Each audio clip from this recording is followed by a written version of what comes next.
I just don't understand it, Tyrone said.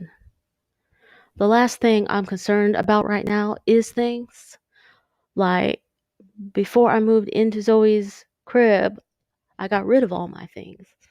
So I don't know why they then held their hand up to stop him from talking.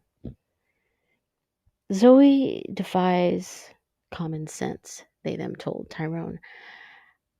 I didn't want to burst your bubbles when you said you had a job with her, but I had a feeling something like this would happen. Why you didn't tell me then? Tyrone said. You were so happy, they them said. And in this timeless time, what do we have if we don't have happiness? Just more timeless time. You could have saved me a lot of trouble, Tyrone said. See, what had happened was Tyrone worked for Zoe for about 2 weeks' time, and Zoe had misplaced her Himalayan crystal rocks, which supposedly were valuable. Tyrone had never seen or known of such a thing, and even when he was accused of stealing them by Zoe, he hadn't seen or even heard of them. He'd made a special effort to take the little possessions he had left, tuck them away into her servants' quarters so that he wouldn't disturb her. But even so, without any notice or any graciousness of timeline, Zoe kicked him the fuck out. He had to take all the things he owned on his back, which were then very few, and walk directly to they-them's house. So there he sat in the middle of the room with all of his things surrounding him in a circle, hiding or even crumpled up among them, waiting until they-them returned home to tell them the tale. I don't think I could have said anything that would have stopped you from going, they-them said, and I hadn't seen you in a long time, and she says I owe her money now, 'cause she thinks I took all her shit, or all her bath salt crystal shit, I don't know. How much do you owe her, they-them said. Almost the full amount she gave me when I came back to town. Holy shit, they-them said. Nothing that woman does surprises me anymore. Well, at least I have a little landing strip, Tyrone said. Yeah, in so many words, they-them said. You do. Leave it to you to make it a double entendre, make me giggle. A double what now? Tyrone said.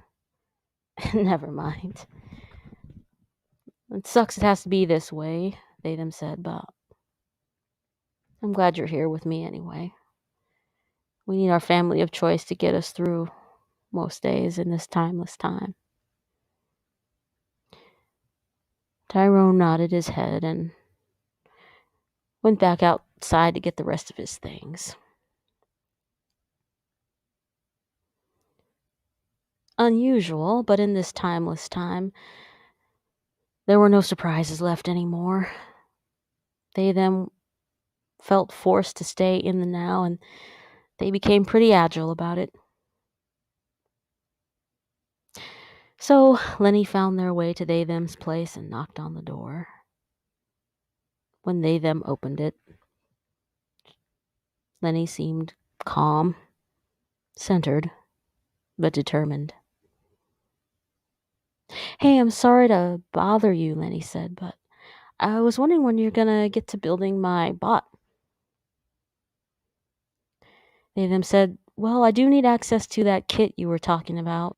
I wasn't quite sure when you were gonna give me access to it, and there's a whole thing to building a robot, you know? You need a system, and you need to draw a model, and we need to talk about what you want it to do. Lenny said, I just want it to protect me. How hard is that really? It was the first time that it felt like Lenny was bordering on rude, but they them could tell that it was more her stress, frustration, fear. Lenny didn't really share particulars with them, but they knew protection was important to her. Well, I have a little idea, they them said. Let me know if you're open to it. I know there's safety in numbers, and Tyrone's already here. We're mostly sheltering in place and all. You could maybe just take in the spare room, and I could build the robot with you in that room. You'd have an idea of what it would be like and get used to it. Kind of get a rapport before it gets its life and gets plugged in. That's really weird, Lenny said. Why would I need to get used to it? I just needed to do a thing. I get you, they them said. I was probably projecting a little. They them had this awful habit of anthropomorphizing all things, including robots. Some sort of Alice in Wonderland or fairy tale trait they'd taken on as a kid and never stopped doing. But it made life more fanciful and make more sense. Isn't everything in the universe working together for my own good? To serve me? And I, it?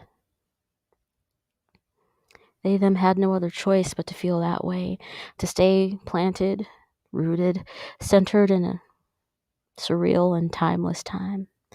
Things like that kept them tethered to this plane rather than trying to catapult to the next.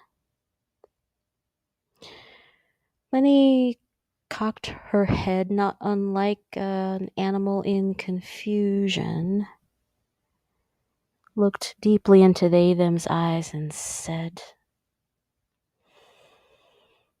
You might have a point there. It is getting kind of hard to maintain my own place, and looks like that's why Tyrone's here. Why burden her with downtrodden stories, they them thought, so they just nodded their head. Yeah, give it some thought, Lenny. Couldn't hurt to build a little tribe here, I know, Lenny said. Well, I'm on my way to work, but just thought I'd check in to see how things were going. I wonder if you could do me a little favor? Will it cost me? Lenny said. Oh, not really. It just has to be comfortable for you. So I wondered, they them wondered, about a little selfie. Selfies used to be free, but in this timeless time, they were illegal. It was illegal to take selfies or ask for pictures unless you had the express permission of the subject. And for pictures, you had to have the express permission of the government. There was a yearly license that had to be purchased in order to take photos on either side of the lens so that the state could remain aware of what you were doing and with whom, and so that they kept you aware that it would cost you. I wondered, they then continued, since I do have a current license and everything, if you could maybe take a selfie for me. Why? Lenny asked. Is this some kind of a fetish thing? No, no, no, no, no, they said. No. I Okay, this is gonna be okay, I didn't wanna tell you like this, but well, you did come by and everything. You're starting to weird me out a little bit. I think just tell me, Lenny said. I wonder if you could take a selfie for me. Just leave it with me. Why? Lenny asked. Well, now's as good a time as ever to tell you. I'm building my robot and I wanted it to have your face. My face, Lenny said. What? Why? That's not. Lenny leaned in closer to they them and whispered, That's not legal. I know, they them said. I'm working on that part. It's just, it'll inspire the build. You know, I like you so much and everything, and you have the type of constitution that. Whatever, Lenny said, whatever. Do you want it right now? I gotta get to work. Yes, please, they them asked her. Okay, I don't know what you're up to, and I hope it helps your build. Thanks so much, they them said, to the door closing behind Lenny. You don't know how much I appreciate this.